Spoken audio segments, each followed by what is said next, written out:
আসসালামু আলাইকুম প্রিয় বন্ধুরা, আশা করি তোমরা সবাই ভালো আছো। তো আজকে তোমাদেরকে ওয়ার্ল্ডের সেরা 10জন নায়ককে দেখাবো।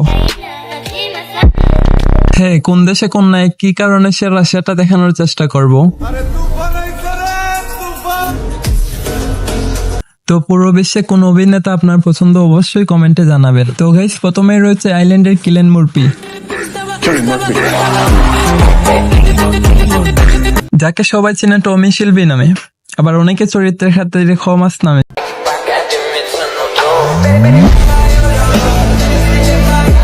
বিশ্বব্যাপী অসাধারণ তার অভিনয় দক্ষতা এবং তার অ্যাটিটিউড স্টাইল তাকে আরো জনপ্রিয় করে তুলেছে।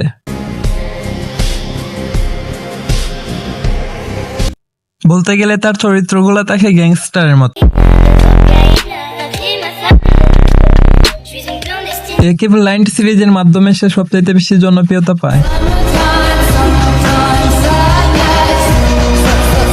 এরপর রয়েছে তুর্কির অসাধারণ এক কিংবদন্তি। তুর্কি সিরিজ প্রেমীদের কাছে তিনি এক অনন্য নাম। মুসলিম বিশ্বের নানা প্রান্তে তিনি জনপ্রিয়। इस दुनिया में हमारा क्या है बंसी? हमारी तलवार और हमारा ईमान। ইনগিন আলতানের অভিনয় শুরু হয় 2001 সাল থেকে। ধীরে ধীরে তিনি নিজেকে দক্ষ অভিনেতা হিসেবে পরিচালিত করেন।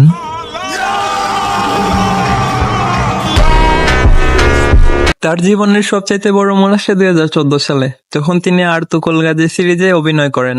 অযোগ্য লোকের হাতে ক্ষমতা দেবার বদলে সঠিক সময়ের অপেক্ষা করো, আমাদের নবীজি বলেছেন। এই সিরিজের মাধ্যমে শুধু তুরস্কে নয়, গোটা বিশ্বে মন জয় করে নিয়েছিলেন। এ খোদা, अगर मैं भटक जाऊं तो मेरी मदद फरमा। এরপর রয়েছেন মার্কিন আমেরিকান ডোয়েন জনসন, যিনি রক নামে পরিচিত।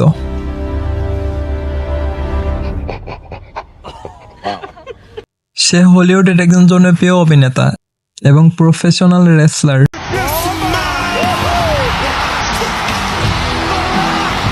এবং তিনি বিশ্বব্যাপী রেসলিং সুপারস্টার হিসাবে পরিচিতি লাভ করেন। 2001 সালে দি স্পিকিং কিং সিনেমাতে অভিনয়ের মাধ্যমে তিনি পা রাখেন। এরপর fast and Faryal, welcome to জঙ্গল আরো হিট সিনেমায় অভিনয় করেন তিনি। তো গাইস, এরপর রয়েছে অস্ট্রেলিয়ান ক্রিস হেমসওয়ার্থ। তার সিনেমা একটার চেয়ে আর একটা সেরা।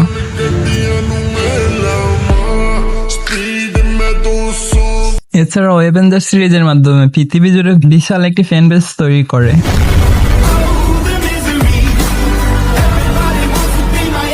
এরপর রয়েছে মুস্তফা জামানি। মুস্তফা জামানি ইরানের একজন জনপ্রিয় অভিনেতা।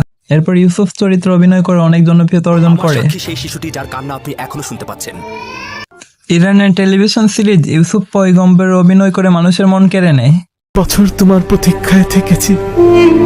হ্যাঁ, এই সিরিজের মাধ্যমে মুসলিম দেশগুলোতে সে আলোচনায় আসে। আমাদের উদ্দেশ্য ইনসাফ প্রতিষ্ঠা করা। মুস্তফা জামানি একজন প্রতিভাবান অভিনেতা এবং তার ক্যারিয়ার শুরু হয় 2008 থেকে। তাই ইবাদতের যোগ্য নয়।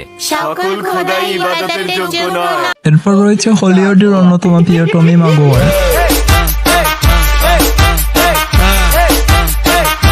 2000 সালে স্পাইডারম্যান হিসাবে তিনি খ্যাতি অর্জন করেন।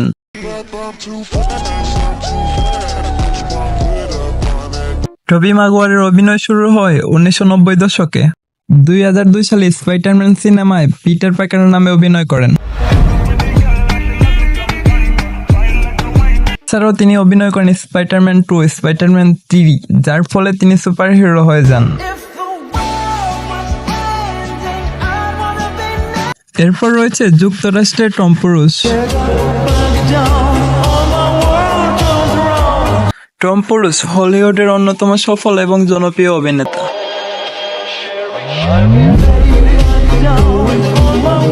এরপর রয়েছে জ্যাকি চ্যান। তিনি চীনের একজন জনপ্রিয় অভিনেতা, মার্শাল আর্টস এবং অ্যাকশনের জন্য পরিচিত। ড্রুনকেন মাস্টার, পুলিশ স্টোরি, রাজ হাওয়া এছাড়া আরো অনেক সিনেমায় অভিনয় করেছেন। ছোটবেলায় তার অনেক ক্যারাটে মুভি দেখছে, আপনারাও হয়তো তার ক্যারাটে মুভি দেখে তাকে চেনেন। তো এরপর নাম্বার 1-এ রয়েছে সাকিব খান। বলতে গেলে এখন বাংলাদেশের সবচেয়ে জনপ্রিয় অভিনেতা সাকিব খান। সাকিব খান 2000 সালে চলচ্চিত্রে আসে। শুরুটা নড়বড় হলেও এখন বাংলার কিং খান। পূর্বের কথা মোতাবেক এখন থেকে পুরো দেশকে তুফানের হাতে